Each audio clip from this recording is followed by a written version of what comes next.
Hola, en esta sesión se verán las fases de la materia, la elasticidad y la ley de Hooke. Para cualquier sustancia o mezcla existen estados de la materia o estados de agregación de la materia que definen la forma o comportamiento de las sustancias que se rigen por las fuerzas de unión de las partículas. Los sólidos tienen sus partículas muy cerca, muy apretadas y es por eso que no son comprimibles. En cambio, en el estado líquido, los líquidos tienden a fluir, es decir, que la fuerza de unión entre las partículas no es lo suficientemente fuerte para conservar un enlace, y esto hace que puedan adquirir la forma de su recipiente o de su envase.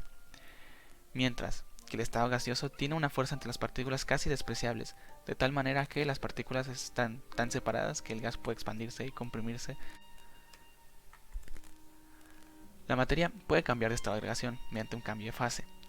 Los cambios de fase son cambios físicos ocasionados principalmente por dos factores, la temperatura y la presión, ya que estos afectan directamente a las fuerzas de unión de las partículas. Al aumentar la temperatura, un objeto aumenta la energía entre sus partículas y vibran o se mueven de mayor intensidad, de tal manera que pueden escapar los enlaces que los sujetan, destituyéndose en otra fase de la materia.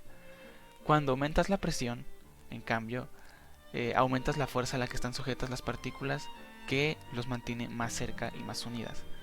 Y vamos, lo opuesto ocurre cuando bajas la temperatura o bajas la presión. Vamos a variar la temperatura únicamente para mostrar los distintos cambios de fase. Supongamos que tenemos un cubo de hielo, un sólido, y vamos a subir la temperatura. Al subir la temperatura, el sólido se fusionaría pasando al líquido, a agua. Sin embargo, a pesar de seguir subiendo la temperatura en el exterior, el hielo y el agua que se acaba de derretir no se subirán de temperatura hasta que se haya fusionado por completo. Es decir, que el hielo requiere energía extra para pasar de sólido a líquido. Esto se le conoce como calor latente o calor de fusión. Si seguimos aumentando la temperatura, el líquido o agua eventualmente se evaporará para formar un gas o vapor de agua. De manera similar al caso anterior, el agua no subirá de temperatura hasta que se haya evaporado por completo.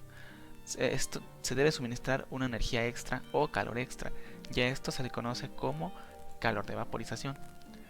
En el caso de algunos sólidos es posible pasar directamente de sólido a gaseoso, mediante la sublimación. Un ejemplo claro de un sólido que pasa a gaseoso es el dióxido de carbono sólido, que a temperatura ambiente se sublima. Como se ve en la foto, se ve el bloque de dióxido de carbono sólido al mismo tiempo que su vapor, ya que este se está sublimando. Para el caso inverso, pues bajando la temperatura lo suficiente, un gas se condensa para llegar al estado líquido en la condensación. Este líquido, bajando aún más la temperatura, se solidifica mediante la solidificación. Nótese que en este caso también es posible pasar de un gas a un sólido en un proceso llamado sublimación inversa.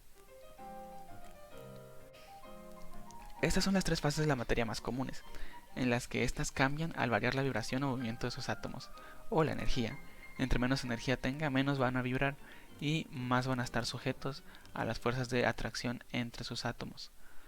Sin embargo, si se sigue aumentando la temperatura, se llega a un punto que incluso dentro del mismo átomo, la energía es tanta que el átomo se descompone en núcleo y electrón, que pasan a moverse erráticamente. A este se le conoce como plasma o estado plasmático,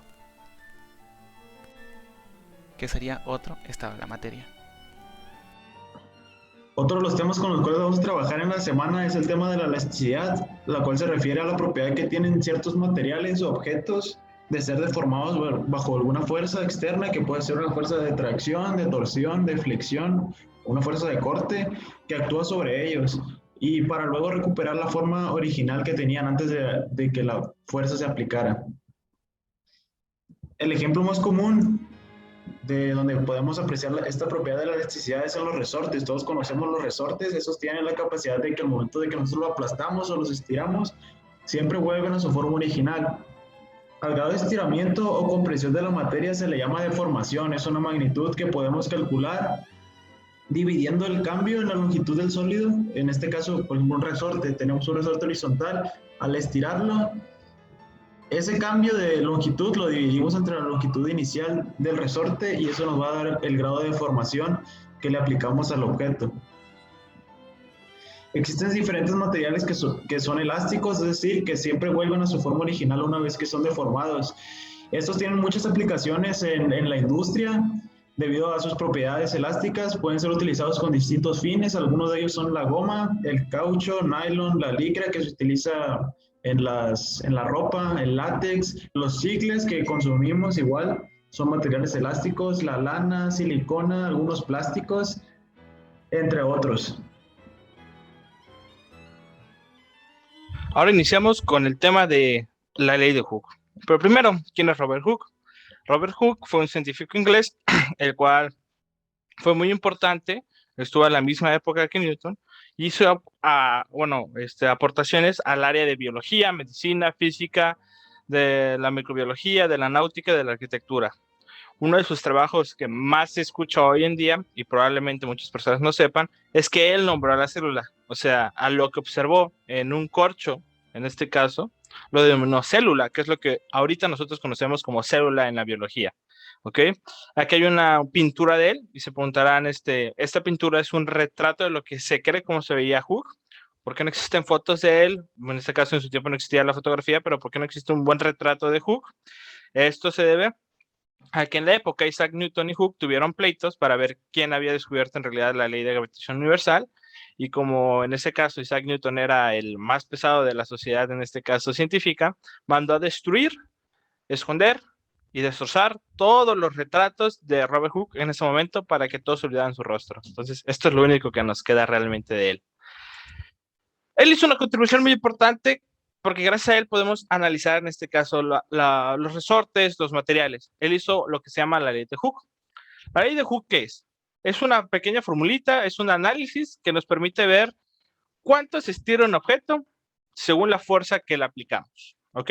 Esto tiene muchas aplicaciones. Un ejemplo es un resorte. ¿Cuánta fuerza necesito para estirarlo tantos centímetros? Otro ejemplo podría ser un material, una liga, por ejemplo, ¿cuánto la puedes tirar antes de que se rompa o de que se les formen estrías para que se destruya?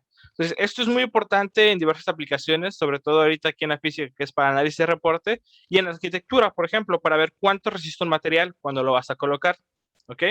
La fórmula que utiliza, en este caso, se utiliza para calcular la fuerza, en este caso lo vamos a ver aplicadas a resortes, es igual a que tu fuerza es igual a K por X.